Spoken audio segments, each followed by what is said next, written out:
Let's dig into the word of the Lord. Amen? Excited po ba tayo? Makinig na salita ng Diyos? Ako rin po, excited na po ako ihayag yung salita po ng Diyos ngayon po umagang ito. So ngayon, mag-aaral po tayo. Ang ating po pag-uusapan, ang ating po tatalakayin, na ito pa rin po tayo sa message series entitled Safe House. Excuse me. Yung ating po message series na entitled Safe House. Ngayon, specifically, ang pag-uusapan po natin is about protecting the blessing of the family. Protecting the blessing of the family. So if you have your Bibles with you, I would like you to open your Bibles with me in the book of Numbers. Okay? Numbers chapter 6 from verse 24 to verse 26. Pwede ko po bang hilingan bawat isang tumayo o pagbibigay kalang po sa pagbasa ng salita po ng Diyos. Alright? Numbers chapter 6, reading from verse 24 to verse 26. Allow me to read it with you at just follow me with your eyes. Ito po sinabi ng banal na kasulatan. The Lord bless thee and keep thee. The Lord makes His face shine upon thee and be gracious unto thee.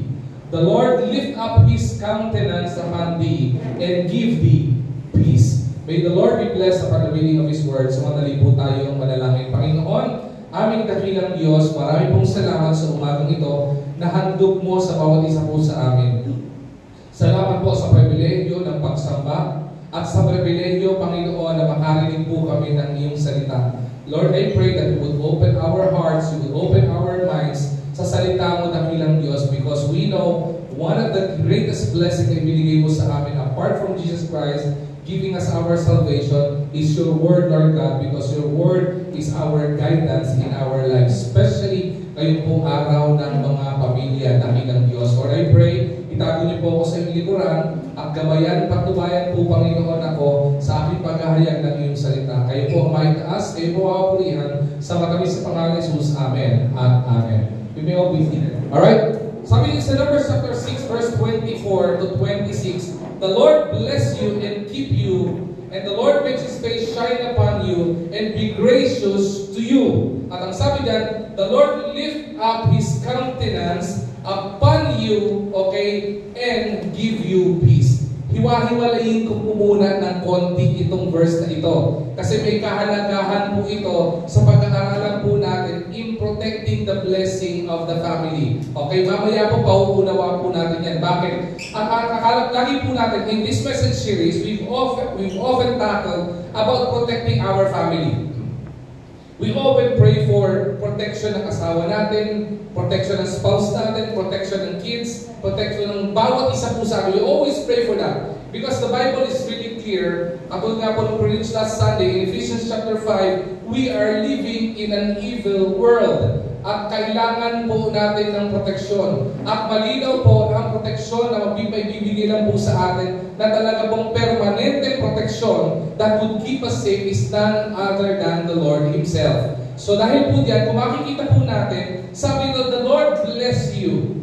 Pinagpala tayo ng Panginoon and keep you. Ito pong phrase na ito, ito pong passage na ito, ng verse 24, it is actually pertaining about the Lord's protection towards each and every one of us. Sabi ng Panginoon, o dinideklara ng Book of Numbers, Panginoon, kayo lamang po yung nagpo-protect sa akin. Panginoon, kayo lamang po yung nagsusustain sa akin. Panginoon, kayo lamang po yung nagbabantay sa akin ng 24 hours. Okay? 7 days a week, 24 hours a day, every hour, every minute, and every second of the day, the Lord is watching over us and guarding us. Praise the Lord for that. No? Purihin po ang Panginoon noon. Dahil po, kung hindi po, we cannot survive our daily life without the protection of God Himself. We need protection from this evil world. We need protection from these illnesses. We need protection sa lahat ng nangyayari sa mundong ito. At in verse 25, the Lord makes His face shine upon us. Ano yung ibig sabihin ito? Gustong-gusto ko itong part na ito. The Lord makes His face shine upon us.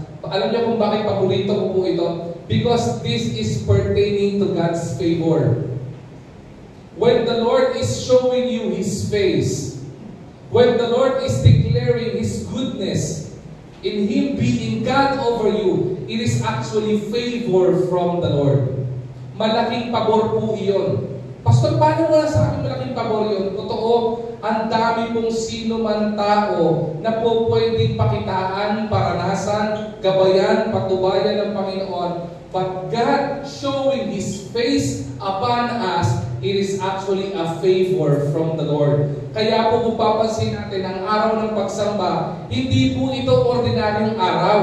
Ang araw ng pagsamba ay isang dakilang pribilehiyo sa lahat ng mga mananampalataya para tayo ay katagpuin ng Panginoon. Though, everybody, every Christian, pwede katagpuin ng Panginoon kahit saan. Pero masarap pong kinakatagpo tayo ng Panginoon at matamis pong kinakatagpo tayo ng Panginoon with His favor inside His church. Okay? Sumunod, and be gracious to you. Isipin nyo, no? May protection ng Panginoon, ginabantayan na tayo ng Panginoon, may favor ng Panginoon sa atin, and the Lord is showing graciousness to us. Ibig sabihin, we are being surrounded by the Lord by His loving kindness. Pinapalibutan tayo ng pag-ibig ng Panginoon. Sumunod, the Lord lift up His countenance, His face upon you. Ang pag-ibig sabihin po nito, when we lift up when the Lord makes His face shine upon us, He is pertaining to God looking at us. It is a favor. But our face looking up to God, it is a divine approval na sinasabi natin, Panginoon, kayo po ang aking sinasamba. At sumunod, ang pinakadakilang pangako na binigay ng Bible verse na ito, na kailangan ng bawat isa po sa atin, ay ito, and give you peace. Bigyan ka ng Panginoon ng kapayapaan, ng buhay, at kapayapaan ng ating pong mga puso. Marami po sa atin, we are having problem when it comes to depression, when it comes to anxiety. May mga pagkakataon sa sobrang daming problema ang ginagawa na pinagdadaanan po natin. May mga pagkakataon hindi tayo magkandatulog at wala tayong kapayapaan. But the promise of the Lord to His children, as His favor is upon us. Sabi ng Panginoon, and I will give you peace. Tapos na yung mensahe, mga kapatid. Amen? Yun yung kinanta natin kanina. Yung totoo po, hindi kami nag-usap ni Brother Erwin. Bago pa lang gawin ni Brother Erwin yung line-up niya, bago niya padala sa Praise Team GC, nagulat ako nung nakita ko, kasama tong kantang ito. Bakit? Kasi paniniwala ko, it is a divine intervention. Why? Because I know we need the peace that comes from the Lord. Because the peace that comes from the Lord passeth all understanding. Ngayon, pag-usapan po natin. Sa topic po natin pag-uusapan rin about safe house, protecting the blessing of the family. Pag-uusapan po natin tatlong aspeto. Una, family, blessing, and protection. Ulitin ko po tatlong aspeto kung pag-uusapan po natin ngayong umagang ito. Family, blessing, and protection. We often pray for protection to ourselves. No? Panginoon, protection niyo po ako. We always pray for that. But several sa atin ang nagpe-pray na protection yung blessing ng Panginoon. Have you ever prayed na ganito? Lord, protektahan niyo po yung blessing niyo po sa akin. Very seldom I've heard prayer na nagpe-pray na protektahan niyo po yung blessing niyo sa akin.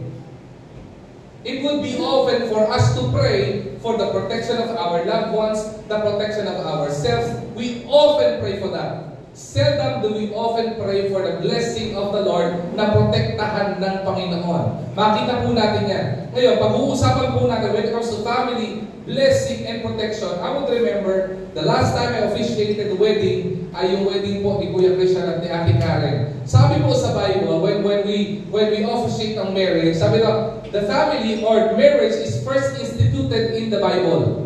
It was specifically instituted in the Garden of Eden. Okay? In Genesis chapter 1. So kung yung pong marriage, okay, which the primary, okay, sabihin natin, pinaka-primary na ingredient para isang pamilya. Wala pong pamilya kung walang married couple. Tandaan po ninyo yun.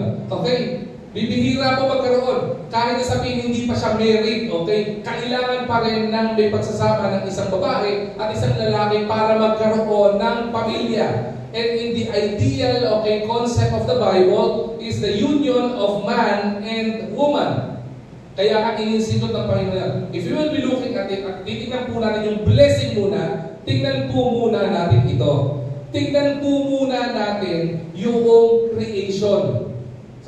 Sa Sunday School na ituro po sa atin ng creation, papadaanan ko lamang po yung creation at yung pagkakasunod-sunod ng creation. And from here, dito ang gusto ko pong ipakita ko sa inyo ay yung blessing ng Panginoon sa bawat isang pamilya. Pastor, paano po makikita yung blessing dyan? Sabi, marriage or family was first instituted in the Garden of Eden. So let's go back doon sa Garden of Eden when God instituted marriage and family. Tingnan po natin yung creation. Day 1. Ano po ang create nung day 1? Genesis chapter 1, verse 3 to 5. Ano po ang unang create dyan? Ang unang inilabas po ng Panginoon dyan ay light. Sabi ng Panginoon, let there be light.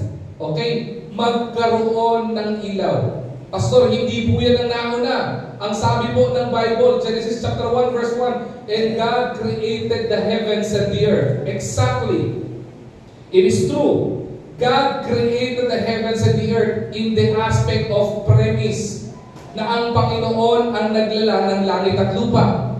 Pero inisa-isa po niya at dinitalye po niya ito from Genesis chapter 1 verse 3 onwards. Ang unang create ng Panginoon, pagkakalala niya ng langit at lupa as the canvas of His creation, ay wala pong iba kundi light. Sabi ng Panginoon, let there be light. At ang sabi ng Panginoon, and there was light, and it was, anong sabi dito? It was good. Second, tingnan niyo po maigi ito the second creation of God on day 2, sabi dito, it was the firmament that was created. Hindi po natin masyado napapansin kung ano po yung firmament. Okay? Ang firmament po ay, ito po ay tinatawag po natin yan para mas maintindihan natin. Ito po ay tinatawag natin atmosphere. Okay? It was the firmament. According to the Bible, okay, according to the Bible scholar, ang purpose ng firmament, it is actually for the purpose of the division of the waters below and the waters above. Okay? So, meron pong firmament. Okay, mahalaga po yan. Babalikan ko po yan mamaya. Pangatlo, day 3, ang create ng Panginoon is the earth. Specifically, yung pong tinatawag na dry land, okay? Yung sea at yung vegetation. Yan po ang create ng Panginoon. Sumunod, day 4, ang create ng Panginoon, the sun, the moon, and the stars. Okay? Yan po sinagot ng Panginoon. Create ng Panginoon. Panglima, pang-fifth day, the Lord created the birds and the sea creatures. Yan po ang sumunod ng create ng Panginoon. Pansinin po natin, kung bubuksan yung Bible sa book of Genesis, okay, every day na may pinag-create ang Panginoon, meron po siyang sinasabi sa bandang dulo. After the creation of such, sasabihin niya, and it was good. Okay? Sinasabi niya yung kagandahan. Ipinapaliwanag niya the perfection of His creation. The benefits of His creation. Pinapaliwanag po niya dito. Kaya sabi niya, lahat ng create niya, at the end of the creation, that specific, the creation niya, sasabihin niya, it was good. Sumunod, ano po yung pang-anim na create ng Panginoon? The Lord created, okay, the land animals. Magkakasunod po ito The land animals, at sumunod po dito ay yung humans. Tayo pong mga nilalang. Specifically, inuna ng Panginoon si Adam, at sumunod, hinugot ng Panginoon si Eva sa kanyang tadya. And Eve was created. Tapos sabi ng Panginoon, and it was good. Pasinin po natin, uulitin ko po sa inyo, ang creation po ay nakasequence po iyan. It was created according to the perfection of the infinite knowledge of God. With the purpose at mayroon pong kahalagahan po yan. Lalo tigit kapag titingnan po natin ang pamilya at titingnan po natin ang pagpapala ng Panginoon sa pamilya. And on the seventh day, Genesis chapter 2 verse 1 to 3, it was the Sabbath day. It was the Lord's day. It was the day when the Lord celebrated the fullness of His creation. Na nakita nila lahat ng creation niya, it was good, it was perfect, not only in the sight of man, but in the sight of God.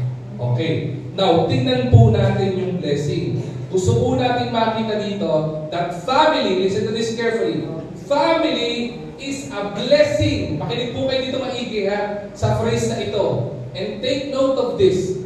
Family is a blessing. Amen? Amen. Pakisabi nga po yun, family is a blessing. Gawin natin pong personal. Sabihin natin, my family is a blessing. Yeah, very good. Kung katabi niyo yung mahal niyo sa buhay, katabi niyo yung asawa mo, pakisabi sa asawa mo, sweetheart.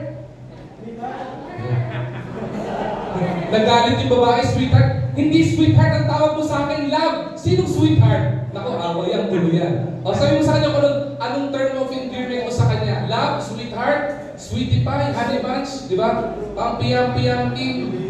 You're my sweetie pie. Okay. Kung ano tawag mo sa kanya, sabihin mo sa kanya, blessing ka sa akin. Parang tatwa lang narinig ko Sabi ng isa, blessing ka sa akin. Blessing daw. Diba? Ayaw tanggapin. Okay. Now, mga magulang na narinig ito. Okay. Kung katabi niyo yung anak niyo, anumang kulit niyan, anumang tigas ng ulo niyan, pakisabi nga po sa mga anak niyo, mga anak, blessing ka sa amin ng tatay mo. Sabi nung isa blessing ka sa amin, huwag ka makulit ang kulit mo nangigigil ako sa iyo. Diba? Now, look at this carefully. Family is a blessing. And listen to this. Ito yung pinakamaganda dito. And family was blessed from the beginning. Even before the union of your mother and father was made and was instituted, it was already blessed by the Lord. Amen. Amen. Bago pa kayo magpakasal, bago pa yung mga bata na naririto na sumambulan sa mundong ito, even though this world is full of evil situation and evil things, the family was already being blessed by the Lord. Purihin po ang Panginoon doon. Bakit po na-bless ang Panginoon? Malinaw po sinabi ng Genesis chapter 1 verse 27. Sabi ng Genesis chapter 1 verse 27, so God created man in His own image and likeness. The image of God created He him, male and female created He them. That's the very main reason why family was blessed. Because when God created each and every one of us, we are created in the perfect likeness of God. Amen. Palalimin ko pa po yung blessing Balik po tayo sa creation. This is how blessed we are. Tingnan niyo pong maigi. Sa creation, sabi ko po kanina, when the Lord created each and every one of us and everything that we've seen in this world and we are seeing in this world was created in proper sequence. It was created in proper order. And this is how we would realize that we are blessed by the Lord so much. Tingnan nyo. Anong unang create ng Panginoon? The canvas was the heaven and the earth. Diba? God created the heavens and the earth. Amen? Amen. Anong unang create ng Panginoon? Did He create Adam and Eve before light? No. The Lord created light first before He created Adam and Eve. Bakit? Because the Lord understood that it would be hard for Adam and Eve to live in a dark world. Nabuhay na po ba kayo ng gabi na blackout? Okay? Maniwala po kayo, pag gising nyo ng umaga, puro pasa ang binti nyo. Kung hindi man may bukol kayo, bakit? Mahirap mabuhay sa kadiliman. Kaya nga importante, one prime commodity ng mga tao, walang iba kundi ilaw, elektrisidad. And it would be hard for Adam and Eve, and the Lord understood that it would be hard for Adam and Eve to, sabihin natin, to recognize the beauty of God's creation if there is no light. Subukan yung patayin ko ang ilaw dito. Kahit anong ganda nitong lugar na pinagsasambahan natin, pag wala pong ilaw, we wouldn't appreciate the beauty of this place. The Lord understood that. Kaya ginawa ng Panginoon, okay, gawin muna natin ang ilaw. Sumunod. Anong ginawa ng Panginoon? On the second day, He created the firmament. Okay? Sabi dito, it was an atmosphere. Sayang, hindi ako nakita ng magandang illustration dito eh. It was an atmosphere. It is a protection from the waters above and the waters below. Alam natin po yan. Kasi may mga tubig sa baba at may tubig din sa taas. Kaya wag po tayo magtataka kung bakit umuulan. Kasi ibig sabihin, may waters talaga above. Okay? Sabi ng iba, sabi ng mga Bible scholars, it is actually a division, okay? It is actually a barrier from earth and heaven. Kumbaga, siya yung end. Okay? Heaven and earth. Okay? Siya yung pagitan. Pero sa mga nag-aaral ng mas malalim pa sa theology, okay? At mas malalim pa sa siyensya, okay? The atmosphere's purpose is not only for the division of the waters above and the waters below. Ito po ay nagpo-protect. Pansinin niyo po dito on the second day pa lang, ang Panginoon po mismo na ando na siya sa aspeto ng pagpoprotekta ng pagpapala. Hindi pa po fully accomplished ang creation ng Panginoon Ipine-prepare pa lang ito, bahagi pa lang po ito ng initial na creation ng Panginoon. Nasa ilaw pa nga lang po at saka canvas na heaven and earth pa lang po eh. Di ba ba? Pero sabi ng Panginoon, ginawa niya yung firmament as a protection from the outside interference na po pwedeng sumira ng kanyang lalalaking pa lang. It was a firmament. Babalikan ko po itong firmament ito kasi mahalaga po itong firmament na ito eh. Okay? Sumunod ang create ng Panginoon. After that, ginawa na ng Panginoon dry land, sea and vegetation. Bakit? Nauna po uli yung dry land, sea and vegetation. Bakit? Alam niya na hindi po pwedeng mabuhay si Adam and Eve na nakahang tayo sa ere lang. Kailangan ng lupang tinatapakan, kailangan ng tubig para may iinumin at lalangoyan at papaliguan, at kailangan ng vegetation para may kakainin for sustenance. Okay? Tingnan niyo po ito. Sumunod. Ang sabi ito, there were birds and sea creatures. Diba? May iniinom ka, wala ka namang kinakain. Kaya ginawa ng Panginoon yung mga ibon sa kalawakan at yung mga isda sa tubigan. Hindi lamang po para sa purpose ng aesthetic ng earth iyon. The purpose of that is for, sabihin po natin, sa ikabubuti ng mga susunod pa niyang i-create. Specifically, para kay Adam at kay Eve. Okay? Sumunod. The land animals, then mga humans, si Adam and Eve. During this time, going back to the firmament, at going back to creation, hindi inuna ng Panginoon tayo i-create. Hindi dahil hindi tayo importante. Hinuli tayo ng Panginoon i-create humans because God loves us so much. Ayaw niya ng Panginoon na maghihintay ka sa pagpapala niya. Ang gusto niya, bago ka pa lang nilalangin, may pagpapala na. Kaya nga po sabi ko po sa inyo, family is a blessing and was blessed from the beginning. The blessing of provision was already there prior our creation. Protection from the Lord sa ating pamilya was already there before the creation of us humans. Kaya po mayroon pong atmosphere. Alam niyo po ba Nung panahon ng Old Testament, in the book of Genesis, wala pong bagyo. Alam niyo po ba yan? Noong panahon po ng Genesis, the state of the earth is so perfect that every living creatures on it will be able to live and be sustained nang wala siyang ginagawa. Hindi mo kailangan diligan ang lupa para siya ay maging mataba. Hindi mo kailangan sabihin natin diligan yung halaman para siya ay mamunga. It was on the perfect state because of what we call the firmament.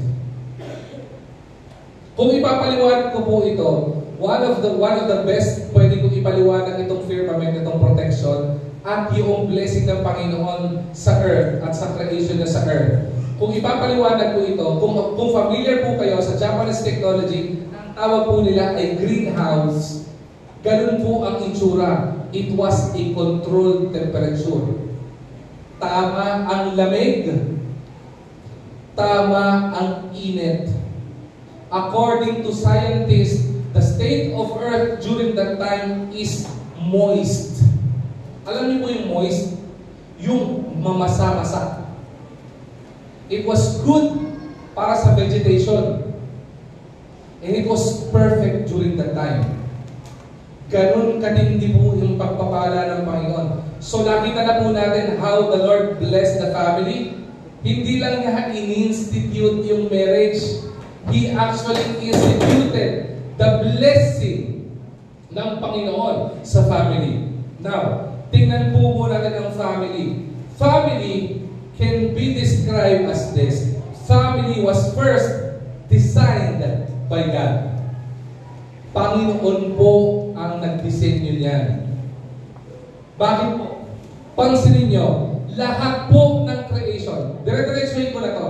Family was designed by God, it was developed by God, and it was defined by God. Paliwanag ko po. Pansinin nyo, in the creation, lahat ng create ng Panginoon, ang ginamit niya ay salita. Buksan yung book of Genesis. Sabi ng Bible, let there be light. At ano nangyari? And there was light. Let there be firmament. And there was firmament, and it was good. Lahat ng create ng Panginoon from day 1 to day 5. Okay. Up to the animals. It was created by the Lord verbally. But when God created Adam and Eve, it was personally. It was handcrafted. Ginawa ng Panginoon, kumuha siya ng putik, hinulma niya ito. Kaya naniniwala ko, the greatest sculpture of all time is none other than God. Bakit? Sa lahat ng create ng Panginoon, tao lang ang handcrafted niya. Hinulma niya ng maigi. Pastor, talaga po bang hinulma? Eh bakit yung mukha po nito? Ganito. Bakit po kung nahulma talaga na bakit po yung ilong niya parang natuunan ata ng siko ng Panginoon? Dumapa eh. Huwag po kayo mananakit ng damdamin. Okay? Kahit po anong itsura niya, it was handcrafted by the Lord. It was already written in the scripture. And this is how personal the creation of human beings were. Okay? Hindi lang niya basta hinulma sa putik. Ganito niya ka-personal, ibinahagi niya yung buhay niya sa atin. Bakit? Ang sabi sa Bible, and breathe the breath of life. Hiningahan niya yung creation. And the first human being became alive. And that was Adam. Nung create yung animals, hindi niya ginamit yung sarili niyang kamay. It was just words. Sipin nyo, hindi ba tayo pinagpala? We were designed by the Lord. We were developed by the Lord. We were handcrafted by the Lord. We are created by the Lord. Kaya kasabi ng Book of Psalm, we are fearfully and wonderfully made by God. Amen. Lahat po ng nakikita niyong nilalang ng tao ng Diyos, ito po ay dinisenyo at dinevelop ng Panginoon. And family was defined by the Lord. The book of Ephesians specifies the duties and responsibilities of each and every member of the family. It was God who defined. Anong sabi ng Bible? Sabi ng Bible, husbands, love your wives according to on how the Lord loves the church. Wives, anong sabi ng Bible? Wives, submit to your husbands, them being the spiritual leader of the home. Children, anong sabi ng Panginoon? Children, honor your father and your mother. The Lord defined not only marriage and family, He defined the duties and responsibilities of each and every member of the family. Maliwanag na po doon, ano? Now, pumunta na po tayo dun sa blessing. Paano po ba natin nasabi na ang pamilya ay blessed from the beginning?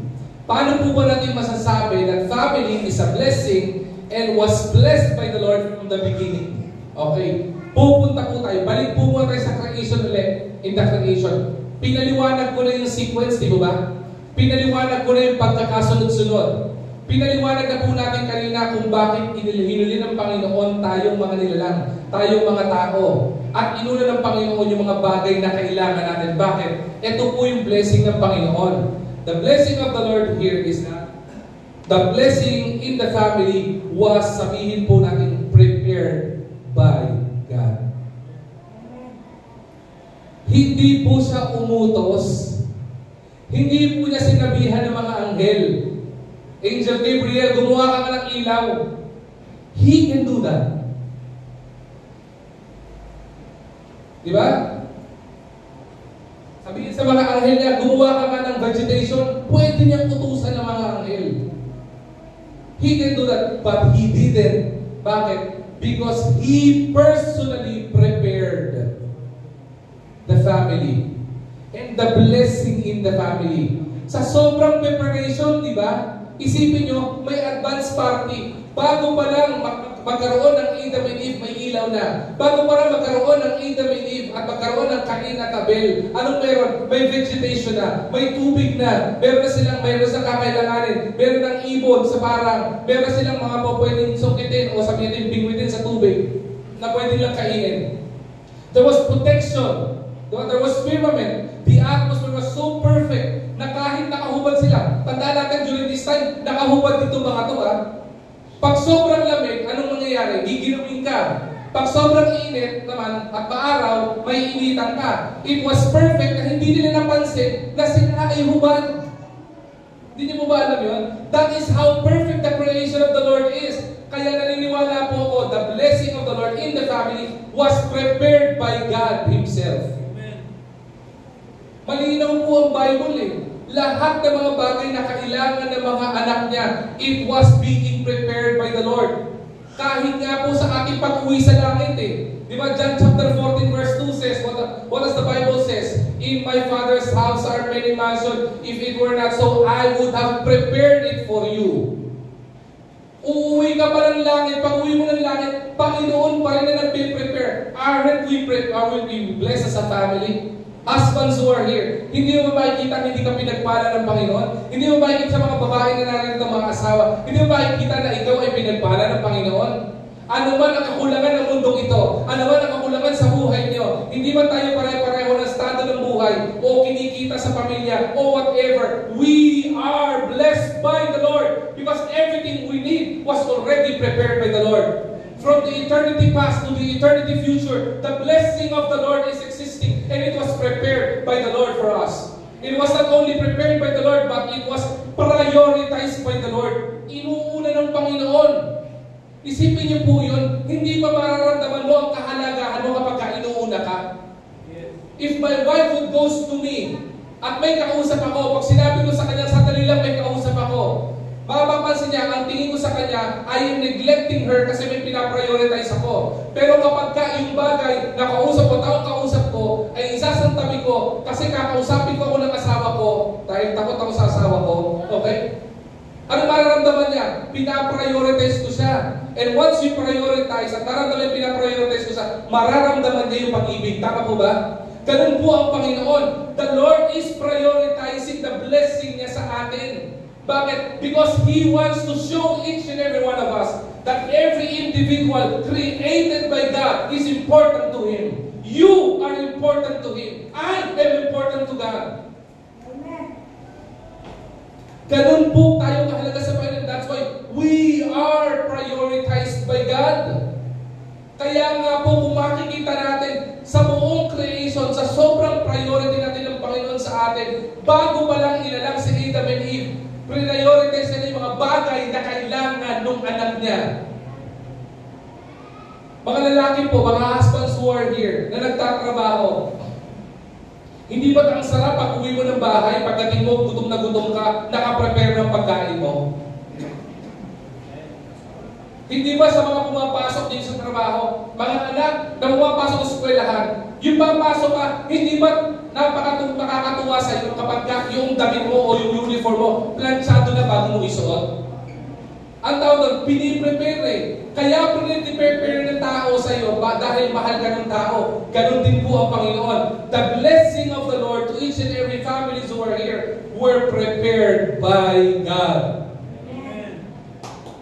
Maniwala po kayo sa hindi, kahit yung mga mapapakasawa nyo, it was being prepared by the Lord.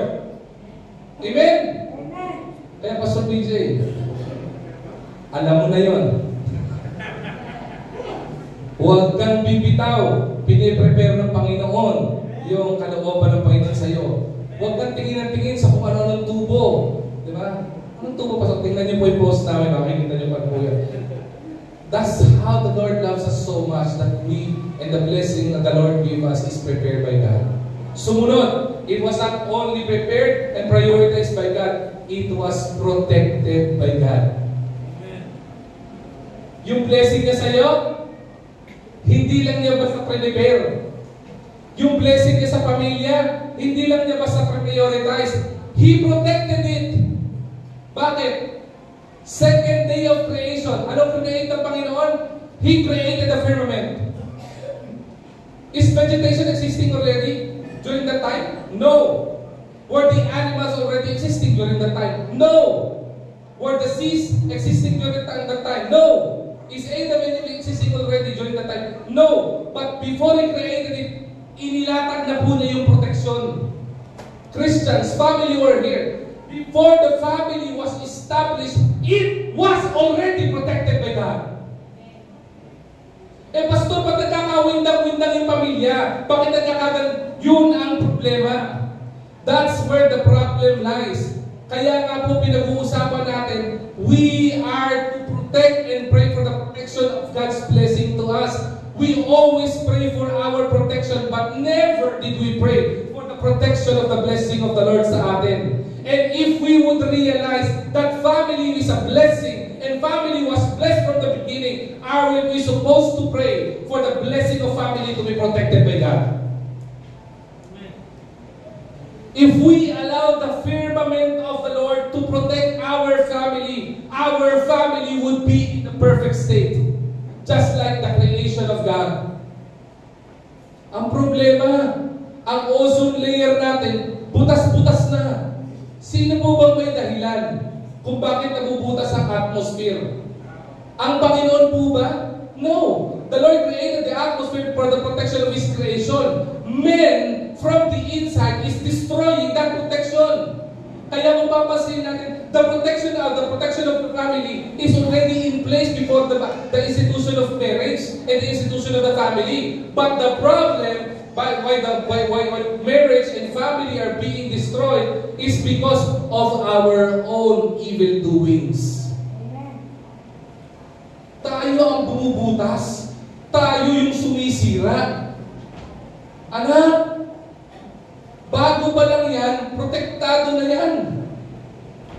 Prepare ko na yan. Prioritize ko na yan. Ngayon, dako na po tayo sa pag-aaral natin. Tapos na tayo sa family. We've understood that family was a blessing and was blessed from the beginning. Amen? Okay, naniniwala po tayo doon. Bakit? Because family was designed, developed, and ano sabi ito? It was defined by God. Sumunod, nakita po natin na ang blessing ng Panginoon sa atin, tama. Dahil tayo lang ang handcrafted by the Lord, tayo lang ang pinagtuunan talaga ng pansin ng Panginoon. At kung makikita natin, tayo lang yung mga taong pinipare ng Panginoon ng blessing. Hindi lang pinipare, pinaprioritize ng Panginoon, at hindi lang pinaprioritize ng Panginoon, pinoprotektahan ng Panginoon. Pero dahil dito, bakit marami pa rin pong pamilya ang patuloy na nasisira at nawawasak? Sa pag-aaral po ng mga Bible scholars, even I myself as I study, isa lamang po ang talagang source kung bakit nasisira ang pamilya. Makinig po kayong maigi dito. Kaya po in-encourage natin the whole family to be here is because I want you to personally listen and hear itong bagay na ito. Hinahamon ko po ang bawat isa po sa inyo na buklatin nyo ang mga Bibles nyo, not only during this message, but after this message, you go home and open the scripture, and I tell you, there is only one thing that destroys the family. Sabihin ng iba, Pastor, alam ko na kung nakakasira sa pamilya. Ano? Trabaho. Talaga? Pastor, relasyon na nakakasira sa pamilya. Maling relasyon. Talaga? Pastor, kaibigan na nakakasira sa pamilya. Talaga? Pastor, negosyo na nakakasira sa pamilya. Talaga? As far as I know, yung mga bagay karamihan yung nakakatulong pa pagkatama eh. Pero hindi ko nakita sa Bible yun eh. Isa lang ang nakita ko po sa Bible. From Old Testament down to the New Testament, from Genesis down to the book of Revelation, isa lang ang nakita ko na nakasira sa isang tao. From Adam and Eve down to Cain and Abel, down sa panahon nung naisulat ni John yung book of Revelation in the island of Patmos, it was only one that separated us from, sabihin po natin, the blessing of the Lord. Alam niyo kung ano yun? It was sin.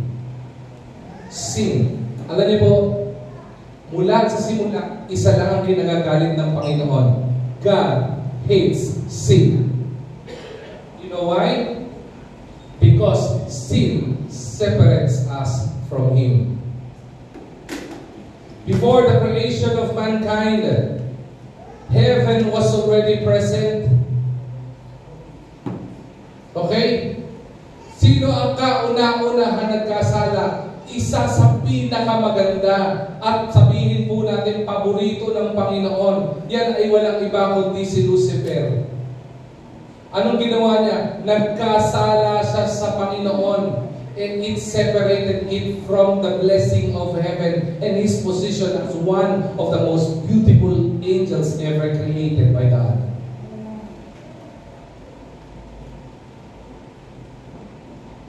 Pansinin po natin, Adam and Eve, they were separated from God because of sin. Tingnan mo lahat ng mga karakter sa scriptures na nasa nalayo at nahiwalay sa Panginoon. It is sin that separates us from the love of God. Malinaw po ang Isaiah chapter 59 verse 2. Ang sabi po dyan, but your iniquities have separated you from your God. Your sins have hidden His face from you so that He will not hear. Ano po sabi natin kanina sa verse po natin in Numbers chapter 6? When God makes His face shine upon us, it pertains to God's favor. Amen? Sin. Anong ginagawa ng sin? Your sins have hidden His face from you. Anong nawawala? Yung favor ng Panginoon. Every time we will engage in sin, whatever sin it is, the favor of the Lord is being removed from us. Ang favor ng Panginoon is synonymous to the blessing of the Lord. Bakit? Sabi natin, God hates sin because sin separates us from God. Bakit po sumuli ito? Ito, tandaan po natin. Hindi lang galit ang Panginoon sa kasalanan dahil ito nagsisira ng relasyon natin ng Panginoon. Ito po ang dahilan kung bakit galit ang Panginoon sa kasalanan. Because separation or being separated from God because of sin means, okay, being separated from the source of blessing. Every moment na meron tayong kasalanang ginagawa, hinaharbor na kasalanan sa puso natin, ina-unplug natin yung sarili natin sa source ng pagpapala. Anong combo na meron po kayo dito? Telepono. Tama po ba? Ang telepono, hindi yan 24 hours o 7 days nakabukas. Kailangan yan from time to time, pinaplug mo sa charger mo, at yung charger mo, pinaplug mo sa source ng kuryente, sa electricity para yan ay ma-charge. Tama po ba? Yeah. Hindi yan magsi-self-charge. Pastor, paano po yung... Sige, mamiloso po ka. Sabihin na, paano po yung solar power? Kahit na may saksakan pa rin yan para yung power pumasok sa telepono mo, para ma-recharge yung telepono. Tama po ba? Ganon din po sa mga mananampalataya. Minsan, yung blessing natin, nagdi-deplete, nauubos, umuunti ng umuunti. Bakit? Because we unplug ourselves from the source of blessing, and that is none other than God Himself. Amen. Paano po tayo na-unplug? Because of sin. Kaya po kailangan po natin magmatsyag, tingnan sa ating mga sarili kung ano bang ginagawa natin, ano bang mga bagay na mga nagawa natin pagkakasala. That's the very main reason why we ask the Lord for forgiveness from our sins. Bakit? Because we don't want to be stripped of God's blessing sa buhay ng bawat isa po sa atin. Wala po sino man dito ng ayaw ng pagpapala. Right? Pero hindi po ibig sabihin ayaw mo ng pagpapala. Pagpapalain ka ng Panginoon. If we want blessing from the Lord, well, plug yourself doon sa source ng blessing at yan ay walang iba kundi ang Panginoon. Amen.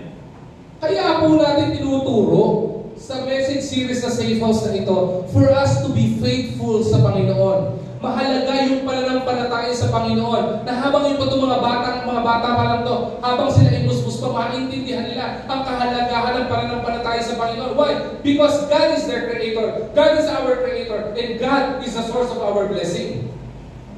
If we want our family to have peace, according to Numbers chapter 6, verse 24 to 25, the Lord is not only giving us favor, but the blessing of the Lord is peace. If we want peace in our family, if we want harmony in our family, if we want unity in our family, then we need to plug ourselves in the source of blessing, and that is none other than God Himself.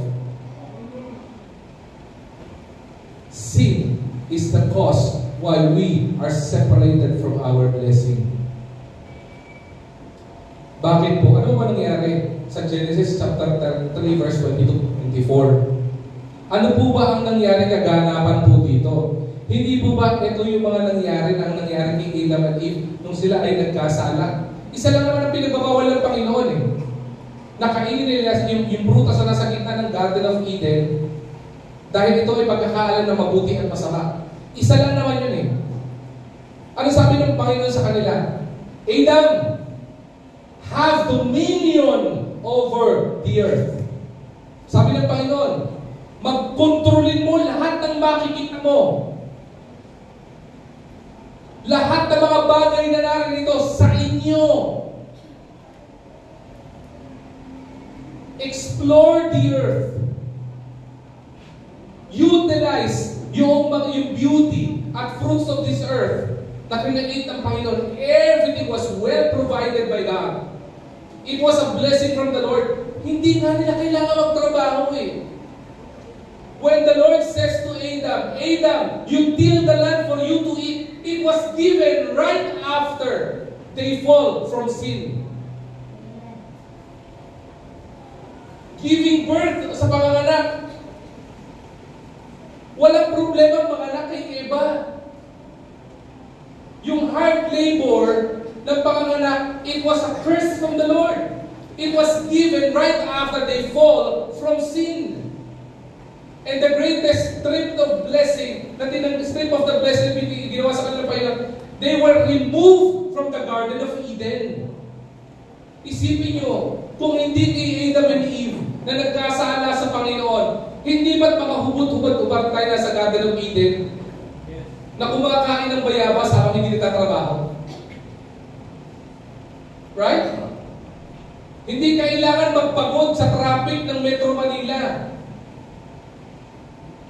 Because the Lord gave us a dominion over the earth. It was only one sin that Adam and Eve committed, and that is disobedience sa Panginoon. Kaya define natin ang sin. Ano ba yung sin? Sin is disobedience of the law of God. 1 John chapter 3 verse 4. Everyone who sins breaks the law. In fact, sin is lawlessness. We are given by the Lord commands of the things that we are to do and we are not to do. All we need to do is just to obey. And every time we disobey the Lord, we are committing sin. And every time we commit sin, we unplug ourselves from the blessing of the Lord. Di ba kayo natatakot doon? Ako po natatakot po ako doon eh. Bakit? Ang paniniwala ko po kasi ganito. Ignorance of the law excuses no one. Hindi porket hindi mo alam kung ano yung pinag-uutos at pinagbabawal ng Panginoon, excuse ka na. We are given by the Lord the eyes, the brain, for us to read the Scripture and to have a deeper comprehension of the Scripture, to understand ano ang mga dapat at pinagbabawal ng Panginoon. Alam nyo kung bakit pinagbabawal ng Panginoon yung mga pinagbabawal niya? Kasi ayaw niyang maligaw ka ng landas at maligaw tayo ng landas, mapahamak tayo at mawala yung blessing sa atin. And that is what happened to Adam and Eve. They were stripped off of the great blessing the Lord has ever given to humankind. Sipin mo, because of the earth being on the perfect state, the Garden of Eden, it was so perfect that even the atmosphere, even the climate was so controlled by the Lord. The vegetation is flourishing with fruits. Everything that we need is already there because of a single sin of disobedience of Eve and Adam sa Panginoon. They were stripped off of the great. Listen to this carefully. Makinig po kayo maigi. Ang nakakalungkot po dito, ang sabi ng Bible, because when man entered into sin, it was passed to all generations. Sino po ba nagkasala? Na una, na tao. Di ba si Adam and Eve? Sino po nagsasuffer ng curse? Ng parusa ng Panginoon? Hindi ba hanggang sa henerasyon natin? Nahihirapan pa rin ang mga babaeng manganak? Hindi ba hanggang sa generation natin, nahihirapan pa rin yung mga lalaking magtrabaho? I'm not saying magpakatamad tayo, huwag tayo magtrabaho. That's part of our responsibility ngayon. But if and only if, have we ever imagined that if and only if Adam and Eve didn't commit that sin of disobedience sa Panginoon, we are all flowing, or we are all living in a land flowing with milk and honey, enjoying the perfect creation of God. Kaya po nakakatakot mga kapatid. Wrong decision I will make right now will not only affect me personally, it will affect the generations to come. Ay, ulitin ko po ito po ang dahilan kung bakit nakakatakot. Kasi yung isang maling desisyon na gagawin ko, isang maling kasalanan na mag-disobey ako sa Panginoon, hindi lang ako ang maapektuhan at blessing sa akin ang maapektuhan. Pati ang mga anak ko at magiging anak ng mga anak ko maaapektuhan. Hindi ba apektado lahat? Anong ginawa ng Panginoon in the Garden of Eden? Nagpadala siya ng mga anghel na magbabantay sa hardin ng Eden para hindi na makapasok ang mga taong nagkasala kailan pa man. Grabe, no? Isang kasalanan lang. Because sin is disobedience. Sumunod, sin is not only disobedience, sin is rebellion from God. Ito yung pinakamasakit. Sin is not only disobedience. But if we start disobeying the Lord, we started rebelling against God. Ano sabi ng verse in Deuteronomy chapter 9 verse 7? Remember this. And never forget how you aroused the anger of the Lord your God in the wilderness. From the day you left Egypt until you arrived here, you have been rebellious against the Lord. Nag-aagalit din po ang Panginoon. Tandaan po natin yan. Ano po ang titrigger ng galit ng Panginoon? Isa lang, kasalanan. When Jesus Christ was on earth, isang beses lang ako nalaman ko nagalit siya. Nagalit pa sa templo. Bakit? Because of sin. Anong ginawa ng mga tao sa templo? Ginawang marketplace yung templo. Nagalit ang Panginoon. Ang Diyos sa langit nagalit kay Lucifer because of what? Rebellion. Ano ba yung rebellion? The moment that you think that you can be the same as God and you can be greater than God, that's rebellion. Bakit? Ano ba sinabi ng serpent kay Eve? Kaya naman ayaw ipakain sa inyo ng Panginoon yung prutas ng pagkakala butit masama sa hardin ng Eden. Alam niyo kung bakit? Kasi magiging katulad mo siya. Magiging makapangyarihan ka rin tulad niya. Anong tawag doon? The devil is putting rebellious thoughts in his heart and in her mind. At ano nangyari sa kanya? Eve engaged. Ang masakit kay Eve, nandamay pa. Sinama pa si Adan. Masarap to. Magiging pareho tayo ng Panginoon. Anong nangyari? They were stripped off of the blessing of the Garden of Eden. Sipin nyo, paglabas ni Cain and Abel, anong nangyari? Wala sila sa Garden of Eden. They were to atone yearly. Mag-offer sa Panginoon for the atonement of their sin. Bakit? Because sin already entered into the world. Fathers, any wrong decision in your life will not only affect you, but your family. Your children and your children's children will be affected. The Bible is clear. The curse of the Lord sa isang pamilya, it will be passed up to 7 generations. Ano ibig sabihin nun? Yung anak, apo, kaapo at kaapo-apuhan mo, damay. Kapag kaiyan ay hindi na itama at naisuko. Pastor, ano pong gagawin? Tatlo lamang po naman ang tinuturo ng Panginoon against sin. If God hates sin, because sin separates us from Him, and if we are separated from Him because of sin, it means we are separated from the source of blessing, which is God. What are we supposed to do? Simple lang po sinabi ng Panginoon. Tatlong bagay lang naman po ang binigay ng Panginoon. Una, ang sabi ng Panginoon, be alert about sin. Maging alert ka, maging aware ka sa anumang gawa ng kasalanan. Ano sabi ng 1 Peter chapter 5 verse 8? Be alert, be on watch. Sabi dyan, your enemy, the devil, roams around like a roaring lion, looking for someone to devour. The devil is like a roaring lion seeking whom he will devour. Ang diablo nandyan lang. Naghahanap kung sino ang kanyang sisiluin. Wala pong accepted. Hindi po nakukuha sa edad. Hindi po nakukuha sa experience. At hindi rin po dahil bata ka. The Lord is always on the mode of protection because the Lord knows the devil roams around this evil world we are living in, seeking whom we may devour. And if we are not protected, we are not ready, maniwala po kayo, we will fall into diverse sin.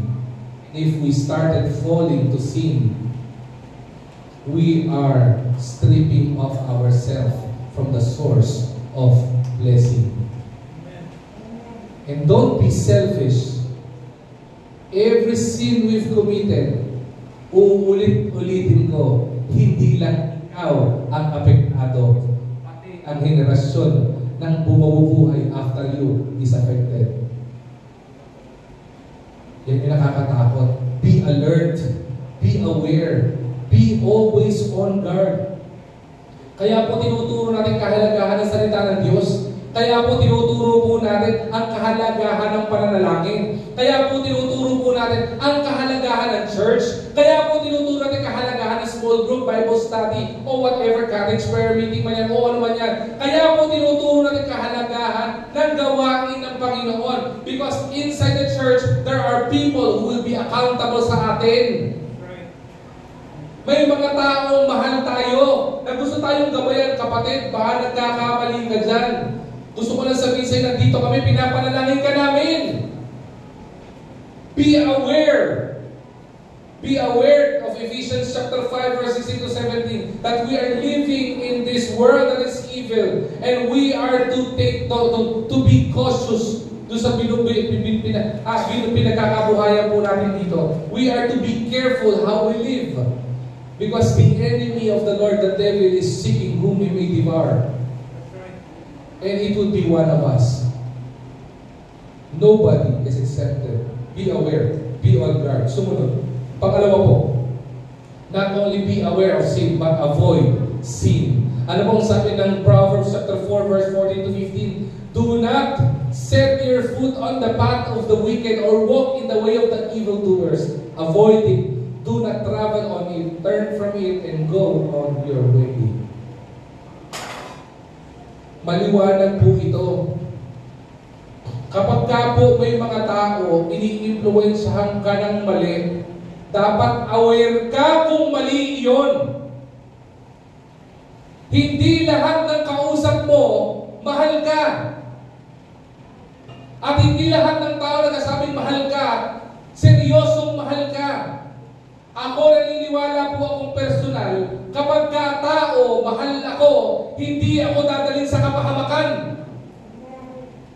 Kapag kayong kaibigan mo, mahal ka, hindi ka ayain sa bisyo niyan. Ilalayo ka sa bisyo niyan.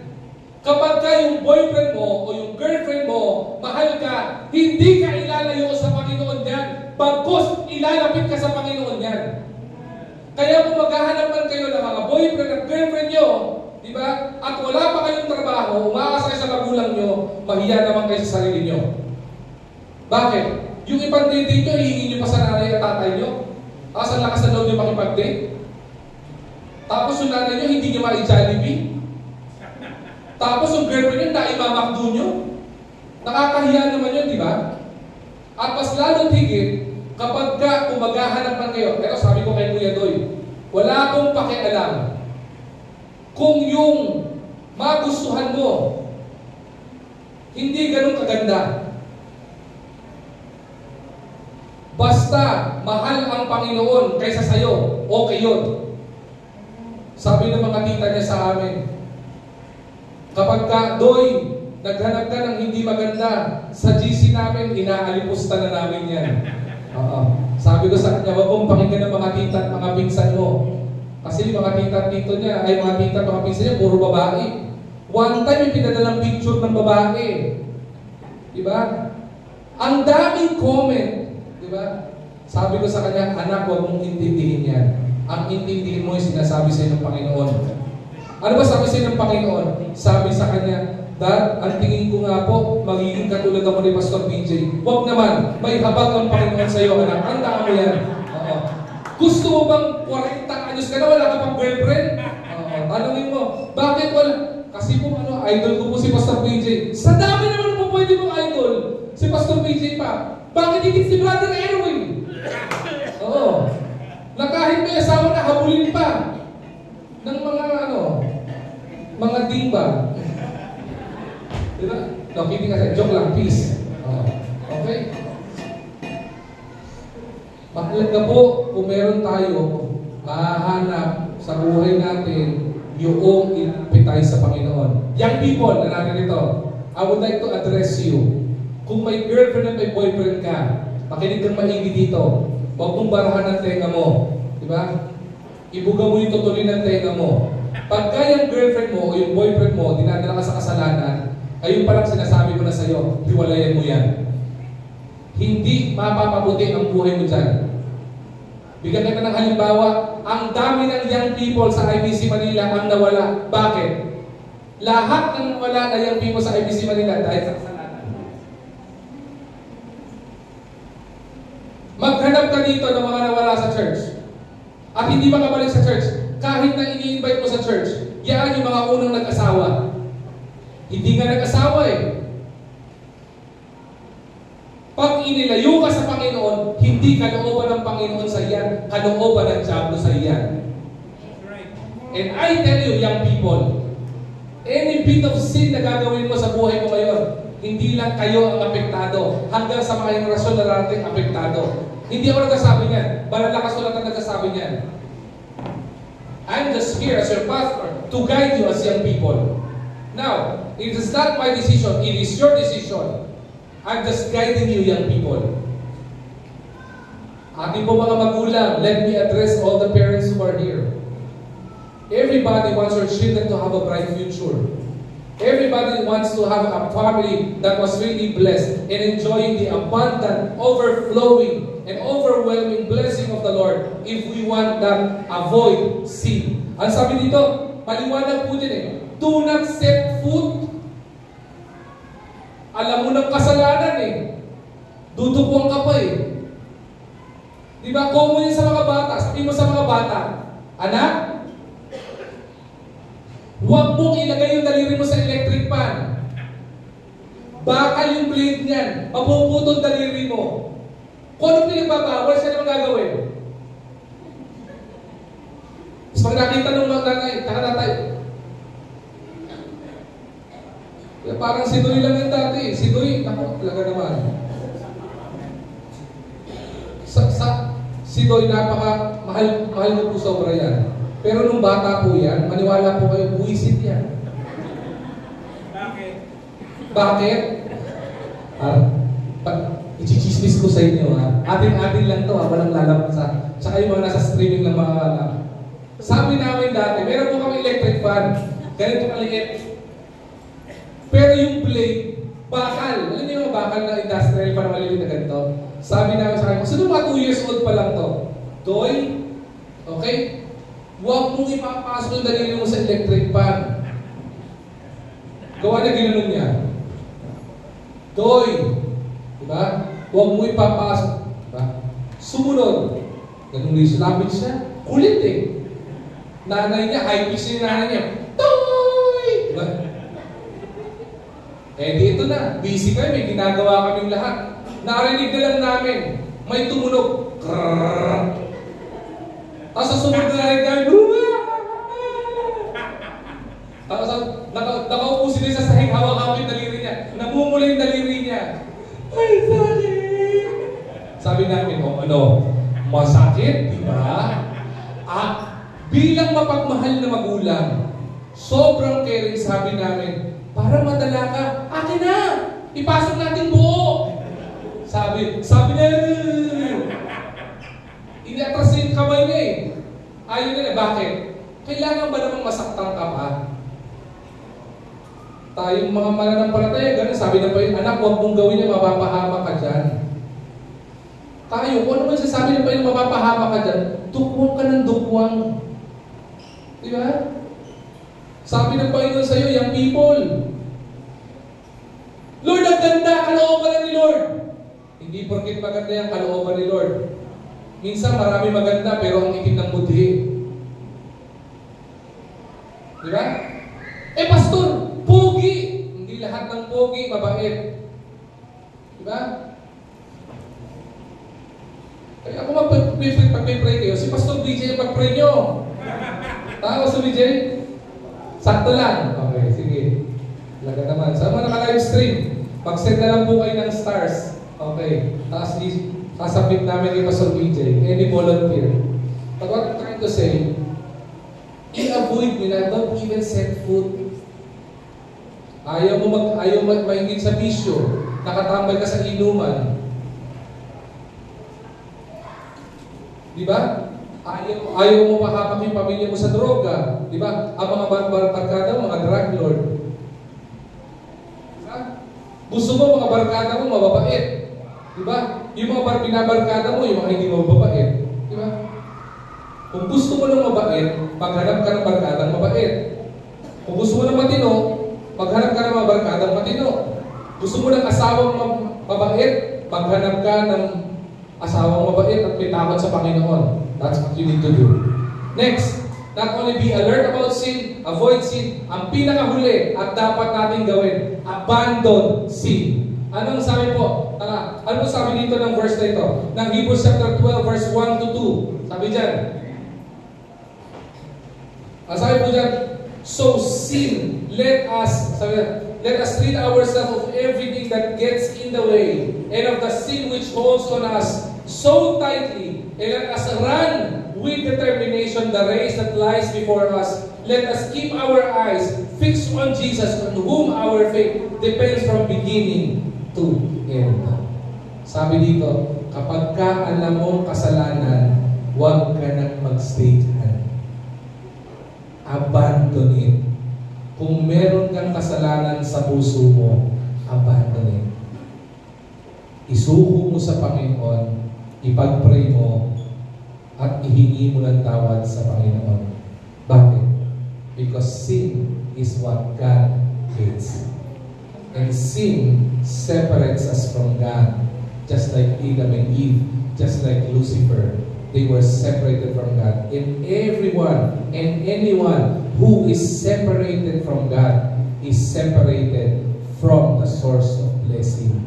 Now, talking about family, talking about blessing, and talking about protection, if we want our family to experience the abundant blessing of the Lord, from the beginning, our family was already blessed by the Lord. Our family was designed, developed, and defined by the Lord, attached to blessing. And if we don't want that blessing to be stripped away from us, all we need to do is ask the Lord for protection of that blessing and avoid, abandon, and be alert about sin. And the abundant blessing of the Lord will be upon our family. Sana po, naging blessing po sa atin yung pinag-aralan po natin. Tumuyo po tayo lahat at manalangin po tayo. Panginoon, aming dakilang Diyos, sana po, Panginoon, naging hamon ang iyong salita ngayong umaga ito. Lord, from Genesis down to Revelation, it was clear that you defined, designed, and developed family to be blessed, Lord God. But Lord, the problem with the blessing, Panginoon, ng pamilya, it is being stripped away from us because of sin that we've created. Lord, we don't want to experience the curse away from sin, but we want to experience the overwhelming, the abundant blessing of yours. Kaya po, Panginoon, ang dalangin namin, ngayon pong sandali ito, patuloy mong hamunin bawat isang ama, bawat isang ina ng tahanan, bawat isang young people o mga anak na naririto, for us to be alert about sin, for us to avoid sin, and for us to abandon sin.